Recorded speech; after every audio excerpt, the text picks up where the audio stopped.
কর্মরত প্রাথমিক ও উচ্চ প্রাথমিক স্তরের শিক্ষকদের জন্য সুপ্রিম কোর্টের রায়ে টিচার এলিজিবিলিটি টেস্ট অর্থাৎ টেট পাস করা বাধ্যতামূলক হওয়ায় দেশজুড়ে শিক্ষক মহলে তীব্র অনিশ্চয়তা ও ক্ষোভ সৃষ্টি হয়েছে। এই রায়ের প্রতিবাদে রবিবার শিলিগুড়িতে বিক্ষোভ দেখালেন বঙ্গীয় প্রাথমিক শিক্ষক সমিতির সদস্যরা।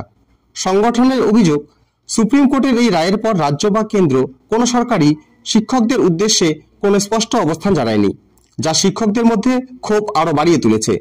বঙ্গীয় প্রাথমিক শিক্ষক সমিতির রাজ্য সম্পাদক আনন্দ হান্ডা জানান, রাজ্য সরকার এখনো পর্যন্ত এই রায়ের বিরুদ্ধে রিভিউ পিটিশন দায়ের করেনি। এই পরিস্থিতিতে শিক্ষকদের স্বার্থ রক্ষায় তারা নিজেরাই আইনি পদক্ষেপের পথে হাঁটছেন। আনন্দ হান্ডা বলেন, আমরা আমাদের বঙ্গীয় প্রাথমিক শিক্ষক সমিতির পক্ষ থেকে রিভিউ পিটিশনে যাচ্ছি।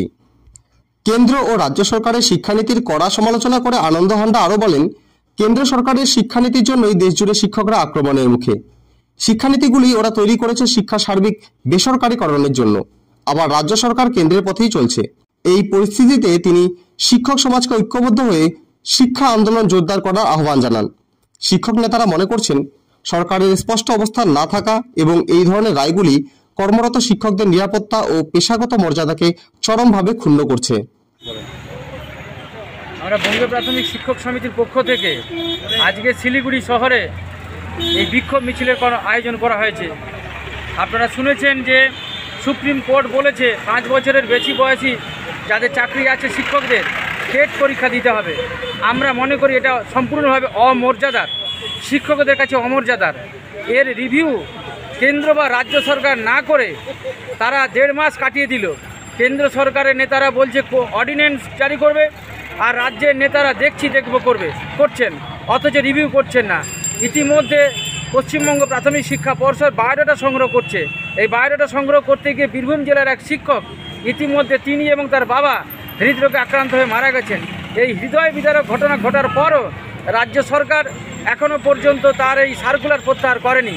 তাই আমরা আজকে রাস্তায় নেমে বিক্ষোভ করছি। আমরা মনে করি 8,237 স্কুল ছাত্র সংখ্যা কমে গিয়েছে। 2215টা স্কুল রাজ্যের, সেখানে শিক্ষক নেই। গোটা ভারতবর্ষের 1,06,000 স্কুল, যেখানে শিক্ষক একজন মাত্র। আসলে এই স্কুলগুলি তুলে দেওয়ার চক্রান্ত করবার জন্যই শিক্ষকদের এই পরীক্ষা দেওয়ার কথা বলছে।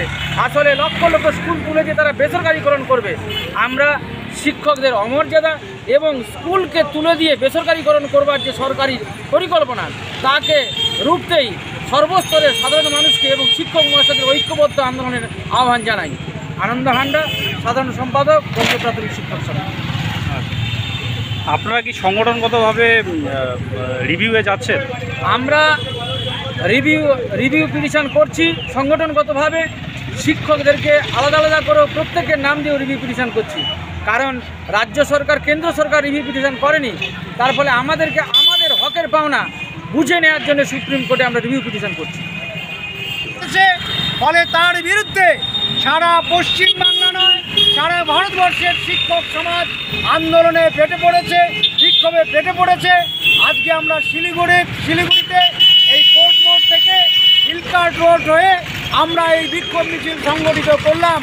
যদি সরকার দ্রুত রিভিউ পিটিশন করে কর্মরত শিক্ষকদের কর্মের সুরক্ষা, কাজের সুরক্ষা নিশ্চিত না করে, তাহলে দুর্বার আন্দোলন অভিভাবক এবং শিক্ষকদের একত্রিত করে এই আন্দোলন চলবে।